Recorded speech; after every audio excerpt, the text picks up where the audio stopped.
Il n'y a pas de recette miracle, c'est vraiment le fait d'avoir prouvé, je pense, avec Christophe qu'on avait une solution et qui plaît aux clients.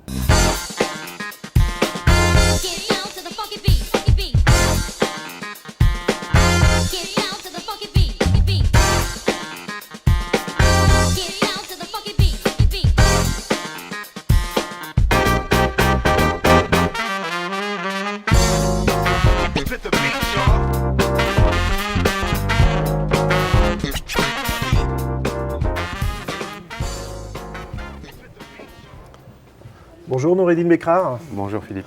Bienvenue sur le plateau de 600 secondes cash. Vous êtes le cofondateur avec Christophe Dandois de Leocare, une société qui à un an a fait une entrée fracassante dans le monde des startups en levant plus de 100 millions d'euros. On y reviendra. Commençons par un exercice habituel pour une startup. Pouvez-vous nous pitcher en quelques mots le projet de Leocare ?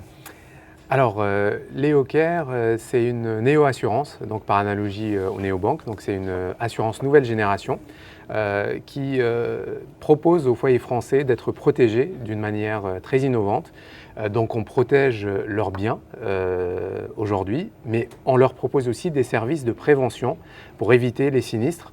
Et donc, on est dans une relation gagnant-gagnant avec nos clients. Par ailleurs, Leocare, c'est beaucoup de technologie, ce qui nous permet aussi d'être positionnés sur les tarifs, puisqu'on a en moyenne 25% de gains par rapport aux tarifs du marché. Et donc une assurance totalement en ligne et dématérialisée, complètement. Pas d'agence. Exactement. Donc le concept de Leocare, c'est de passer par son application mobile pour souscrire à l'assurance, donc très rapidement, en moins d'une minute, et aussi pour gérer tous les tracas, on va dire, du quotidien avec son assurance de manière complètement digitalisée. Mais attention, il y a aussi des humains derrière, puisqu'on essaye de prendre le meilleur de la technologie et de l'humain. Vous le dites parfois, vous êtes un peu le Netflix de l'assurance, hein, vous apportez de la souplesse à vos usagers, vos utilisateurs. Mais il faut expliquer quand même que vous n'êtes pas le porteur du risque, hein. Vous travaillez pour ça avec d'autres groupes. Est-ce que demain, ça pourrait être une étape que vous pourriez franchir et être un véritable assureur ? Alors, effectivement, on n'est pas le porteur de risque. C'est un choix stratégique qu'on a fait dès le départ, parce qu'être porteur de risque, c'est mobiliser beaucoup de fonds. Nous, nos fonds, on a souhaité les utiliser plutôt pour investir, pour recruter, pour faire de la R&D, pour apporter de l'innovation à nos clients, prouver notre concept. C'est chose faite aujourd'hui parce qu'on est présent dans beaucoup de foyers français. Et effectivement, on a lancé un nouveau projet. Donc là, vous êtes vraiment dans l'actualité. On a lancé un nouveau projet. On est en train d'instruire notre dossier pour faire une demande de licence pour devenir porteur de risque. À quelle échéance ? Alors, ça ne dépend pas de nous. Donc nous, on est en cours d'instruction du dossier. Donc il sera déposé avant la fin de l'année. Et donc après, il y aura bien sûr des étapes, plusieurs mois, des étapes qui sont au niveau de la CPR. Mais c'est prévu de l'avoir, je dirais, très prochainement. Il y a 18 mois, vous annonciez vouloir atteindre cette année, en 2022, 200 000 clients pour 100 millions d'euros de chiffre d'affaires. Vous revendiquez aujourd'hui 150 000 clients pour 60 millions d'euros de chiffre d'affaires, donc c'est en deçà de ce que vous aviez prévu. Qu'est-ce qui s'est passé ? Alors, comme vous le savez, il y a une crise mondiale. Donc, Leocare, comme toute entreprise, a dû adapter son business plan, ses investissements, pour pouvoir justement passer cette tempête qui touche toutes les entreprises, quelle que soit leur taille. Je pense que vous avez entendu ce qui se passe aux États-Unis, avec, certes, il y a Twitter, mais il n'y a pas que Twitter, il y a Netflix, etc. Donc, toutes les entreprises qui sont aujourd'hui dans une période où on revoit les coûts, on revoit les investissements, on doit s'adapter, on doit passer cette tempête, je dirais, de manière saine. Et ceux qui vont survivre seront les leaders de demain. Donc c'est ça notre stratégie. Noureddine Bekrar, le temps passe très vite. Je vous propose qu'on fasse un rapide arrêt sur image sur votre société et on se retrouve tout de suite après.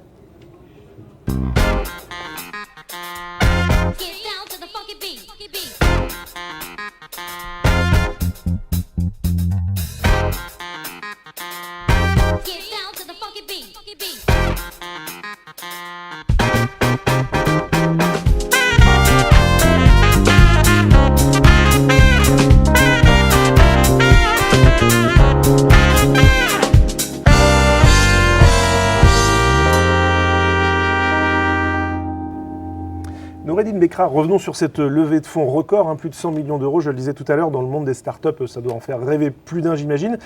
Donnez-nous votre secret.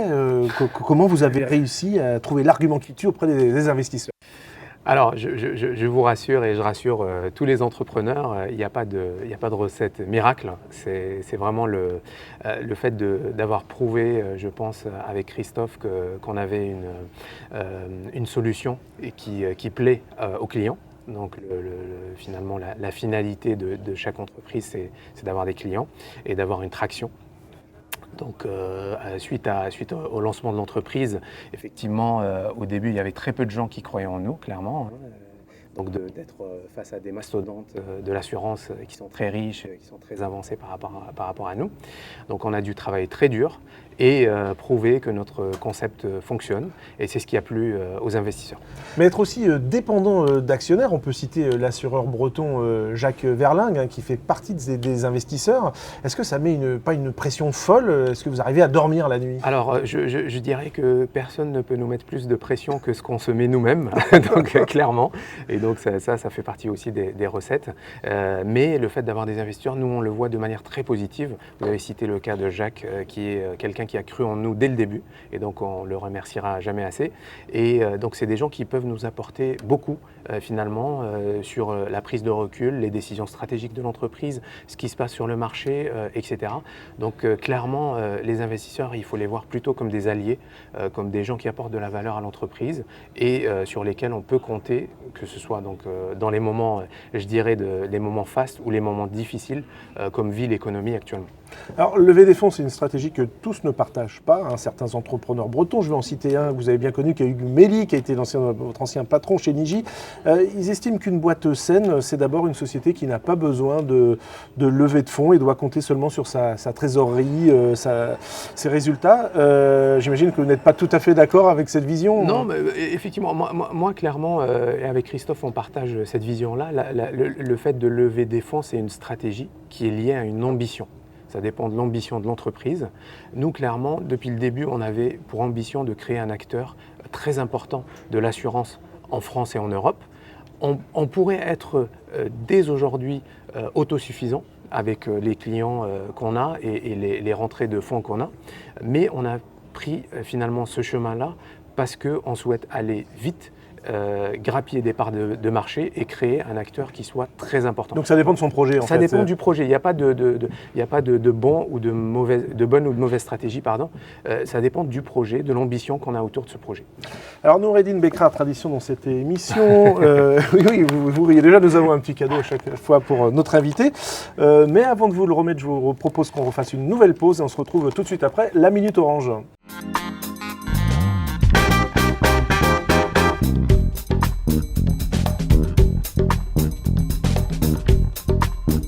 C'est dans l'ADN d'Orange de travailler avec les startups. Nous sommes une entreprise du numérique et la plus grande partie des startups travaillent dans ou avec le numérique, de la deep tech jusqu'à la RSE. L'innovation d'Orange travaille pour une trentaine de pays pour le grand public et sur l'ensemble de la planète pour les entreprises. Dans ce contexte, nous disposons d'accélérateurs, les Orange Fab, mais aussi d'un fonds d'investissement de 350 millions d'euros Orange Venture et nous intégrons les startups dans nos projets internes et nos projets clients. À savoir également, pour les salariés, des dispositifs d'essaimage permettent de créer leur propre startup et d'être soutenus. Depuis quelques années, nous accompagnons aussi les femmes entrepreneuses et la saison 5 vient juste d'être lancée. Notre territoire est particulièrement dynamique. Mon rôle est d'animer et de maximiser les interactions avec les écosystèmes innovants. Je m'appuie naturellement sur les dispositifs d'open innovation du groupe, mais l'innovation est partout, de Brest au Mans, de Saint-Malo à La Roche-sur-Yon, et dans tous les domaines, la santé, l'industrie, les smart cities, l'agriculture, l'énergie. Pour nous aider ici à Rennes, nous avons créé un incubateur, la Villa Atlantique, et nous disposons du Orange 5G Lab pour nous accompagner dans nos missions.